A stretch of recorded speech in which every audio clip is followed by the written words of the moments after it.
if an be a sequence such that limit an plus 1 by an is equal to L, where modulus of L is smaller than 1, then limit an is equal to 0.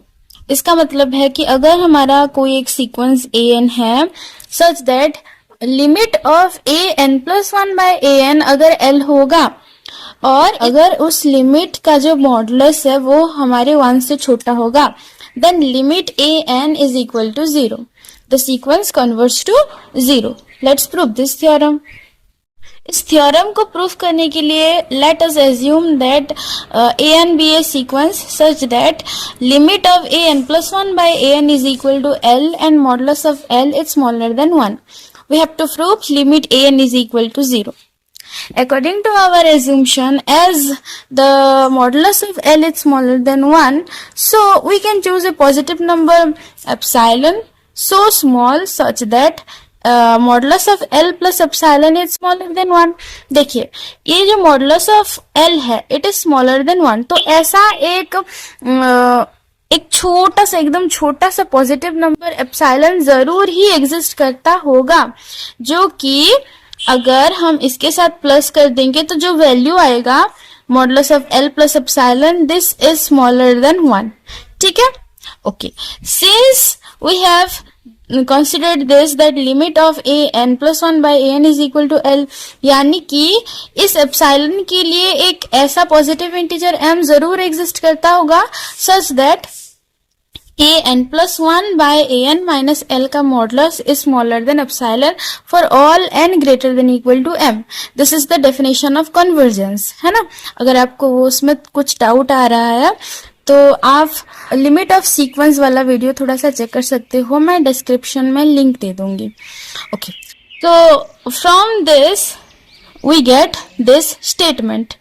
We know that modulus of a minus modulus of b it's smaller than or equal to modulus of a minus b, है ना.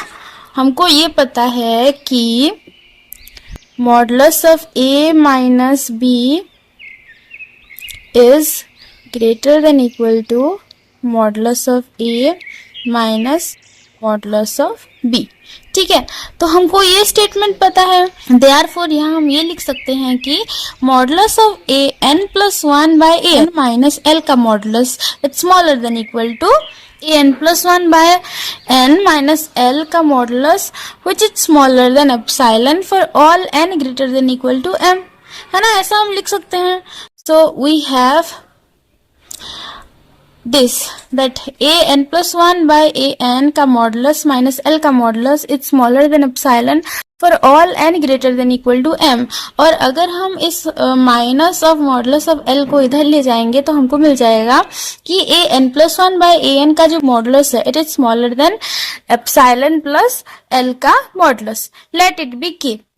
Okay, और हमको पहले से ही पता है, यहाँ हमने पहले एज्यूम कर रखा है कि हमारा जो एप्सिलॉन है ये ऐसा एक नंबर है such that modulus of L plus epsilon is smaller than 1, है ना. तो modulus of L plus epsilon का जो वैल्यू k है it is smaller than 1 for all n greater than equal to m. ये लिख सकते हैं हम, है ना. For all n greater than equal to m ये सब हम लिख सकते हैं. ओके, अभी n का वैल्यू मैं m लिख सकती हूँ, है ना. This is valid for the value of n equal to m, also valid for n equal to m plus 1, है ना. तो n का वैल्यू मैं m पुट कर सकती हूँ, m प्लस 1 पुट कर सकती हूँ, अप टू n माइनस 1 मैं इसका वैल्यू चेंज कर सकती हूँ.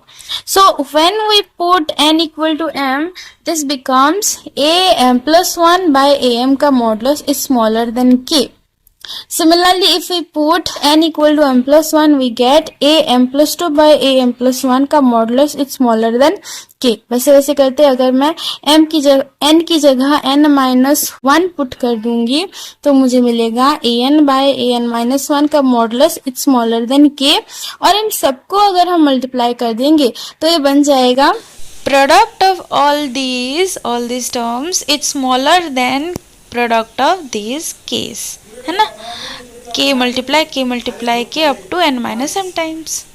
अभी यहाँ आप देखिए ए एम प्लस 1 है, इधर ए एम प्लस 1 है, इधर ए एम प्लस 2 है, इधर भी ए एम प्लस 2 होगा, है ना। नेक्स्ट टर्म क्या होगा, A M plus 3 by A M plus 2, तो A M plus 2 A M plus 2 ऐसे ऐसे करते हुए सारे के सारे टर्म्स कैंसिल हो जाएंगे और सिर्फ बच जाएंगे modulus of A N by A M which is smaller than k to the power n minus m for all n greater than equal to m, क्योंकि ये सब वैलिड हो रहा है for all n greater than equal to m। मैं दोनों तरफ ही a m का मॉडुलस मल्टीप्लाई कर दूंगी तो मुझे मिल जाएगा a n का modulus it's smaller then a m का modulus into k to the power n minus m for all n greater than equal to m।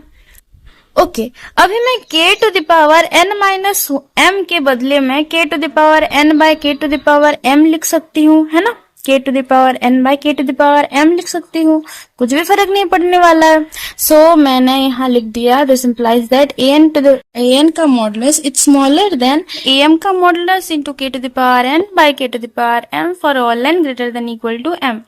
Also we know that as k it's smaller than 1 so k to the power n tends to 0 when n tends to infinity, है ना।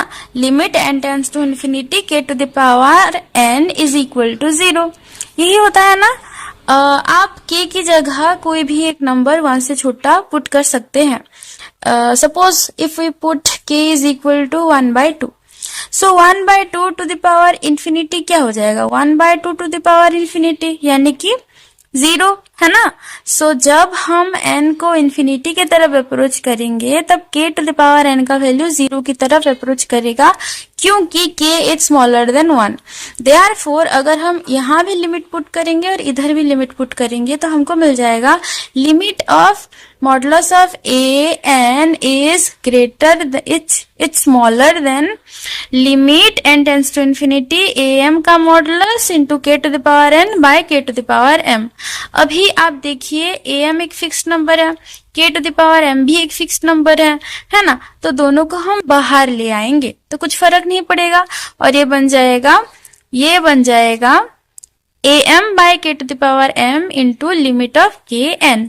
और हमको पता है कि limit n tends to infinity k n is equal to 0, hence this is 0, यानी कि limit n tends to infinity modulus of a n is equal to 0, hence limit n tends to infinity a n is also equal to 0।